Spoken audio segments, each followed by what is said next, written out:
when I see that they put every black man in the movies in a dress at some point in their career, I'll be connecting them down like, why all these brothers gotta wear a dress? That's happened to me. Martin tried to put me in my first dress when he had to go on his hiatus. Some of us are against the Illuminati, and we are against the Illuminati at our own detriment. We gotta let some air out of the ball, man. The country's getting a little tight. It doesn't feel like it's ever felt in my lifetime. They called it a fainting spell when Martin Lawrence was found convulsing on a sidewalk, his brain literally boiling at 107 degrees. They called it insanity when Dave Chappelle walked away from $50 million. But when you look at the dress, the trailers, and the closed-door rituals, you realize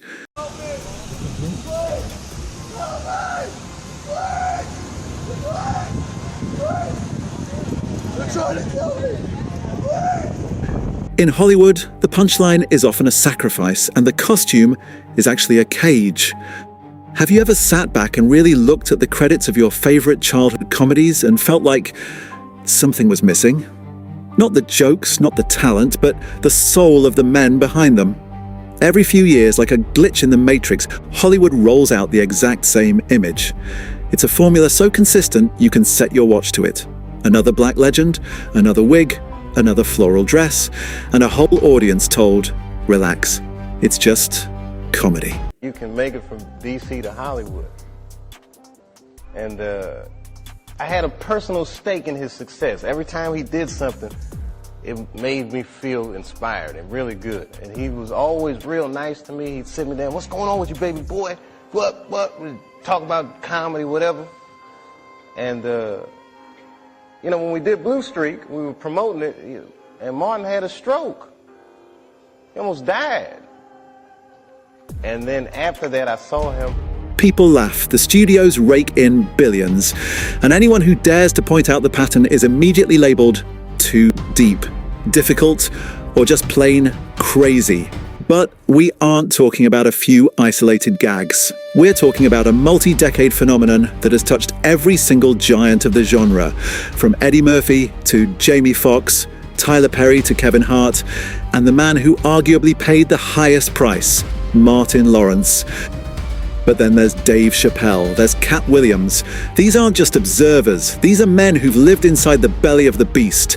And they're telling us in no uncertain terms that the dress isn't a choice, it's a checkpoint.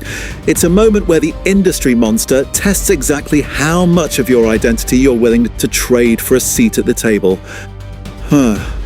Today we're going to do something different. We aren't here to just shout conspiracy theories. We're going to take these legendary careers, press rewind, and look at the fine print. We're going to examine the moments where the laughter stopped and the pressure started. Because once you see the pattern, you can never unsee it.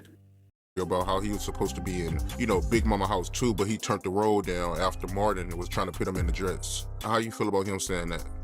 And that's probably true. But again, everything comes down to choices. Like the dress thing is taboo in today's world because the world has woken up, so to speak. See, back in the day, I don't think that it was taken too seriously because let's go way back to Flip Wilson, way before you was born. But Flip Wilson used to have a show called The Flip Wilson Show. And he used to wear a dress every Thursday night. And he used to dress up as Geraldine. And his callback line was, "The devil made me do it." It was a big hit. But back then, no one said... Before we dive into the dark history of the Hollywood machine, hit that subscribe button. We go beyond the headlines to find the truth the mainstream media is too afraid to touch. To understand the dress, you have to understand the breakdown. Let's go back to August 1999. On paper, Martin Lawrence was the king of the world. Bad Boys had made him a global superstar. Martin was one of the most influential sitcoms in history. He was holding hundreds of millions of dollars in production deals. He was, by all accounts, untouchable. Then came the afternoon in Sherman Oaks. Martin wasn't on a set. He wasn't filming a stunt. He was found on a sidewalk, his body convulsing, his temperature skyrocketing to a lethal 107 degrees. His brain was literally cooking inside his skull. This wasn't a fainting spell. This was a body that had been pushed past the physiological point of survival.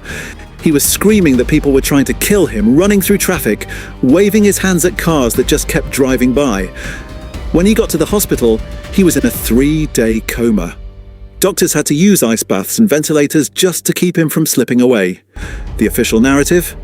Heat exhaustion while preparing for a role. But ask yourself, how many actors do you know who nearly die of heat stroke in a suburban neighborhood while jogging? Driving cross-country, helping Middle America solve its problems. Y'all want me to wear a dress? Foolish. This isn't a throwaway role. You'll be carrying the emotional energy of the movie.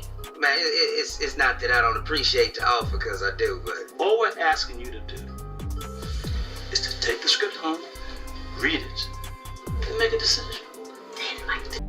Before that day, the industry had already begun the process of labeling Martin. He'd been banned from Saturday Night Live for a monologue that went too far.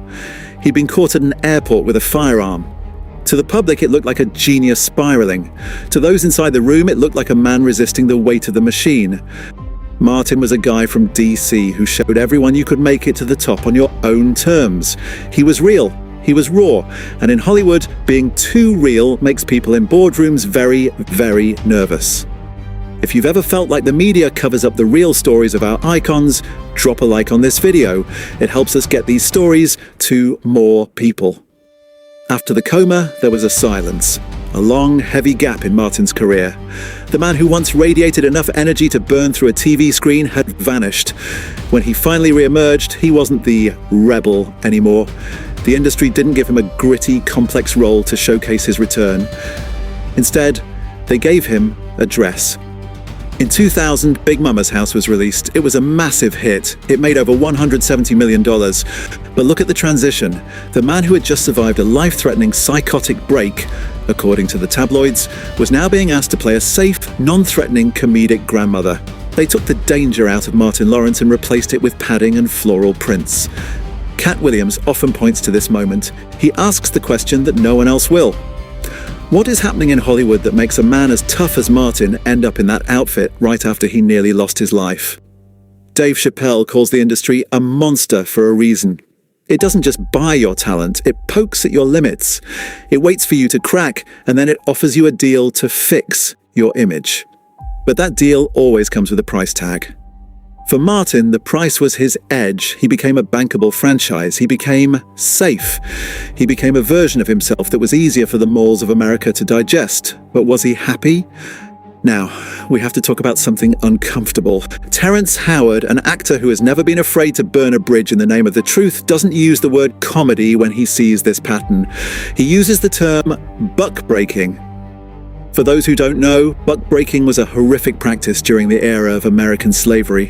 When a male slave was seen as too defiant, too strong, or too much of a leader, the overseers would humiliate him publicly, often in front of his family and peers, to strip away his sense of masculinity and leadership. The goal wasn't just to hurt him, it was to show everyone else that no matter how strong you are, the system can break you. Terrence Howard argues that the modern plantation operates with suits instead of whips. He says producers come to you with opportunities that are actually tests. We can make you number one, they say.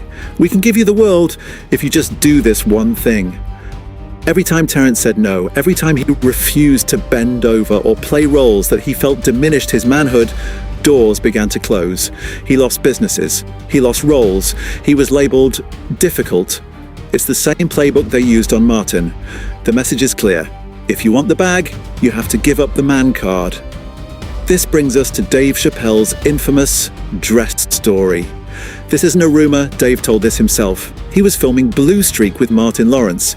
Everything was going great until Dave walked into his trailer one morning and found a dress sitting there. The writer came in and tried to sell it as a hilarious bit. Dave's character was supposed to disguise himself as a woman to help Martin's character. Dave, being one of the sharpest minds in the history of comedy, immediately sniffed it out. He said, "I don't feel comfortable with that." Then came the psychological warfare. First, it was the writer. "But Dave, it's funny, all the greats have done it. Milton Berle did it." Dave's response was perfect. "If all the greats have done it, then it's hacky, right? Why do I need to do it?" Then the director came in. Then the producers. They started talking about money. every minute you sit here and refuse to put this on, you're costing the production thousands of dollars. They tried to make Dave feel like he was the crazy one for having a boundary. But Dave didn't budge. He said, "I'm funnier than a dress. Give me something funny to say." And you know what happened? 10 minutes later, they had a new scene. No dress required. It proves that the dress was never about the art. It was about the compliance. They wanted to see if Dave would fold. He didn't. And eventually, he had to leave the country just to keep his soul intact. Not everyone has the luxury or the leverage of a Dave Chappelle. Take Brandon T. Jackson. He was a rising star, brilliant in Tropic Thunder. But then came the offer for Big Mamas. Like father, like son. Cat Williams actually tried to warn Brandon. He told him, "Don't get in the dress." But Brandon was young. He wanted to make it. He saw it as a career move. He took the part. He wore the dress. Years later, Brandon spoke out. He didn't call it a success, he called it a curse. He said that after he put on that dress, nothing in his life or career went right. He felt he had violated his own culture and his own God. He realized too late that Cat wasn't heckling him, he was trying to save him. Cat Williams says he even walked into a meeting with Martin Lawrence where they were supposed to discuss a buddy cop movie. Two men, side by side, no gimmicks. But by the time Cat got there, the script had changed. It was another Big Mama movie. Cat told Martin to his face, "You don't want me, you want Brandon T. Jackson." Cat walked away from the money. Brandon took it, and look at where their careers went after that. One stayed real and kept his cult following. The other felt he had to disappear to find himself again. If you're still here, you're a real one. Like the video to help us fight the algorithm that suppresses these conversations. Cat Williams doesn't just stop at dresses. He talks about the puffy parties, the rituals, and the way the industry monetizes the downfall of black men. He says that in Hollywood, accidents aren't always accidents. In business, nothing is coincidental, Cat says. He suggests that when an artist becomes too expensive or too difficult to control, the industry finds a way to cash out on them. Whether it's a mental breakdown, a legal scandal, or worse, someone is always making money off the chaos. When an artist falls, the network doesn't have to validate their contracts anymore. They don't have to deal with the artist's crew. They just deal with the estate. The money goes up while the human being is discarded. It sounds dark because it is dark. Dave Chappelle fled to Africa because he saw the invisible interests starting to circle his life. He felt like he was being called crazy by people who were actually trying to drive him there. Even Kevin Hart, the biggest comedic star in the world right now, has a dress story. But his story is different because it shows the transition. In an early interview, Kevin was adamant. He said he had boundaries. He said he wouldn't wear a dress because he had to protect his brand and his children's image of him. He sounded like a businessman who knew exactly where the line was. But years later, after he hosted Saturday Night Live and did wear a dress in a sketch, his tone shifted. He laughed it off. He said, "Funny is funny." He said, "No one forced Martin or Tyler Perry to do it." He called it a choice. Technically, he's right. No one holds a gun to your head. But the monster doesn't need a gun. It has a contract. It has the power to make you a superstar or make you invisible. The shift in Kevin's tone from never to it's not that deep is exactly what Dave Chappelle is talking about. It's the slow erosion of the boundary until you're defending the very thing you once said you'd never do. So, we're left with a massive divide. On one side you have the realists, Dave, Cat, Terrence, who see a systemic effort to humiliate and control black men. They see a ritual that has been going on since the days of Flipper Wilson and Geraldine. On the other side, you have the professionals, Martin Lawrence and Kevin Hart, who say it's just comedy. Martin told Charlemagne the God that the rumors about the Illuminati or humiliation rituals are bullshit. He says he's in tune with his manhood and he's just playing characters. But here is the question that lingers over everything. If it's just art, why does it always happen to the strongest ones right after they've been broken? Why was Martin's comeback role a dress instead of a Bad Boys 3? Why was Dave's hilarious bit a dress instead of a witty dialogue? Dave says, sometimes you have to be a lion so you can be the lamb you really are.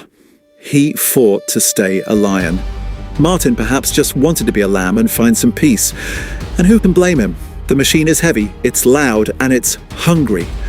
When we look at these dots, the convulsions on the street, the dresses in the trailers, the crazy labels in the news, we have to decide for ourselves what we're seeing. Is it just the natural progression of a comedy career? Is it just what sells in a global market? Or is it a series of answers to a very loaded question? How much of yourself are you willing to trade to stay on this stage? Every icon we've talked about today had to answer that question. Some said everything, some said nothing, and some are still trying to figure out if the trade was worth it. The next time you see a legend in a wig and a floral dress, don't just laugh. Look at their eyes, look at their career before that moment, and ask yourself if you're watching a comedian or if you're watching a ritual hiding in plain sight. I want to hear from you. Do you think the dress is a mandatory ritual in Hollywood, or is it just a tired comedy trope? Who do you think is telling the truth? Cat Williams or Martin Lawrence? Let's get a real conversation going in the comments.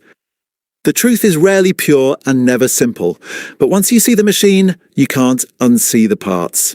This is the fame game, keeping it real so you don't have to. Peace.